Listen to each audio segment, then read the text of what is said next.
তিনটা স্ত্রীর হাতে কেন আপনি মার খেলেন? তাহলে কি আপনি ধোয়া তুলসী পাতা? আমি নিজেকে অত তুলসী পাতা দাবি করব না, তবে আমার দোষটা দাবি করব যে আমার দোষটা কোথায় আপনারা দেখাই দেন। সেটা তো আপনি বলতে পারবেন। আমি তো কোনো দোষ দেখি না। আমি তো আমার স্ত্রীকে নির্যাতন করি না, একটা কটু কথা বলি না, হ্যাঁ নির্যাতন করি না। তিনটা স্ত্রী, তিনটা বিয়ে করেছি, তিনটা শ্বশুর বাড়ি মিয়া, তিনটা শ্বশুর বাড়ি, কারো বাড়ি থেকে একটা গ্লাস আনি নাই পানি খাওয়ার জন্য।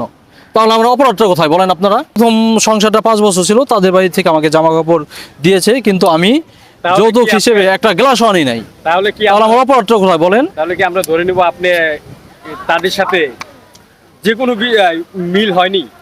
হ্যাঁ, মিল হয়নি এমন ভাবতে পারেন। শুনেন, আমি আপনি কোনো দিক দিয়ে কি দুর্বল আছে? আল্লাহর রহমতে না, আমি সুস্থ, শারীরিকভাবে সুস্থ। তাহলে আপনার তিনটা বউ কেন চলে গেল? ভাই আমি এত কথা কি বলবো ভাই, প্রথম বউটা ভাই সুখের সময় মানুষ পাশে থাকে, আপনি আমার বন্ধু, যদি ভালো সময় থাকেন, মন্দ সময় না থাকলে কি করবো আমি বলেন? আমি তো ওই সময় প্রথম সময় যখন বিয়ে করি তখন অর্থনৈতিক অবস্থা ভালো ছিল, বিয়ের পরে আমার অর্থনৈতিক একটা অবস্থা। কথার উত্তর দিবেন যে বলেন। আপনি কি আপনার স্ত্রী আর্থিক কারণে চলে গেছে না যৌন চাহিদার জন্য চলে গেছে? না, আমি শারীরিকভাবে বলে গেছি, আমি শারীরিকভাবে সুস্থ। কোনো স্ত্রী অভিযোগ করে নাই শারীরিকভাবে অসুস্থ, এটা বলে নাই। আর বললো একজন মানুষ একটা কথা অভিযোগ করলেই তো সেটা অভিযোগ সত্য না, প্রমাণিত হইতে হয়, তাই না?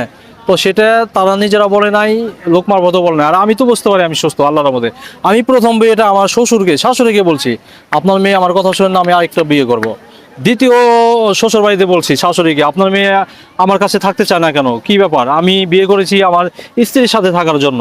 হ্যাঁ, তাদের চাহিদা হচ্ছে টাকা দিয়ে তাদের সাথে থাকতে হবে। ঘরের স্ত্রী, টাকা দিব আমার সাথে থাকবে, এছাড়া থাকবে না, তাছাড়া দূরে থাকবে। তাহলে কি আপনি ভালো মেয়েকে বিয়ে করেননি? এই ভালো যদি হয় তাহলে স্বামীর থেকে টাকা জোর করে নিবে, ভালোবাসা দিয়ে নিবে। ভালো মেয়ে হলে স্বামীর থেকে, স্ত্রী পালাই গেল, কোথায় গেল আমি জানি না। ঘটনার 2 মাস 20 দিন পর থানা পুলিশ, দক্ষিণ কেরানীগঞ্জের থানা পুলিশ আমার নানা শ্বশুরের বাড়ি থেকে শ্বশুর শাশুড়ি স্ত্রীকে আটক করে কোর্ট হাজতে চালান করে দেয়। তো নানা শ্বশুরও, এর আগে আমি নানা শ্বশুর বাড়িতে যাই, সেখানে আমিও লাঞ্ছিত হই। মামা শ্বশুর, নানা শ্বশুর, নানা আমাকে লাঞ্ছিত করে। আমার মামা শ্বশুর আমাকে আরও অনেক কাহিনী ভাই বলতে গেলে অনেক সময় লাগবে, আমাকে বলে যে তোরে জবাই করে ফেলবো, তোকে জবাই করে ফেলবো, তুই আমার বাগ্নি কি করছিস, বাগ্নিকে মেরে ফেলছিস, লাশ ফেরত দে। অথচ তার বাড়ি থেকে আবার কিভাবে তার বাগ্নি উদ্ধার হয়, এই আটক হয়। বিয়ে করছেন, এটা কতদিন সংসার করছেন কতদিন? সংসার ভাই হয় নাই, বিয়ে করছি আজকে 8 মাস চলে, কিন্তু সংসার হয় নাই ভাই। এই মেয়ে তো সংসারের জন্য বিয়ে করে নাই, এই মেয়ে সাজানো বিয়ে, বিয়ে করছে ওরা টাকার জন্য, টাকা হাতায় নেওয়ার জন্য। ওরা টাকা হাতায় নিয়ে চলে আসছে। সব মিলে 2 মাস হবে আমার সাথে ছিল, 2 মাস মোটামুটি ভালো ছিল। এটা আমার 3 নাম্বার বউ। আগে যে দুটো বিয়ে, আপনি কি কোনো ছেলে মেয়ে আছে বা কোনো? আমার প্রথম ঘরে একটি ছেলে আল্লাহ দান করেছে, একটি ছেলে। তার সাথে সংসার করতে? তার সাথে 5 বছরের সংসার, কিন্তু ওই বউটাও একরোখা ছিল। ওই আমার বাড়িতে 10 দিন থাকলে বাবার বাড়ি থাকতো 20 দিন মাসের মধ্যে, যা আমি মেনে নিতে পারতাম না, আমার অনেক কষ্ট হতো। আর এই 3টা বউ ভাই বিশ্বাস করবেন, আমি নির্যাতিত, আমাকে মারধর করতো, আমাকে গায়ে হাত তুলতো, আমি ভাই মুখ খুলে বলতে পারতাম না, লজ্জা পাই।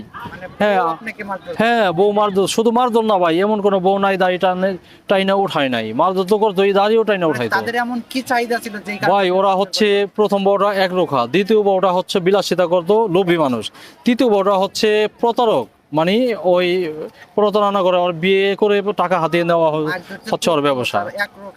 আচ্ছা ভাই, হ্যাঁ মারধর করতো। এই বউটাকে শুনেন আপনারা বলি, এই জিডি করার পরে পুলিশ যখন মীমাংসা করে দেয়, যখন আমার বাড়িতে যায়, এই আমার কথা শুনেন ভাই আপনারা, তখন আমার সাথে ওরা মন থেকে মিলে নাই, গিয়েও আমাকে মারে, ওদের বাড়িতে আসলেও মারে। যেদিন পুলিশ মিলে যায় তো ওই রাত্র আমাকে মারে। আমি হাসপাতালে চিকিৎসা করছি, চিকিৎসা সার্টিফিকেটও আছে। আপনি একজন স্বামী, জি।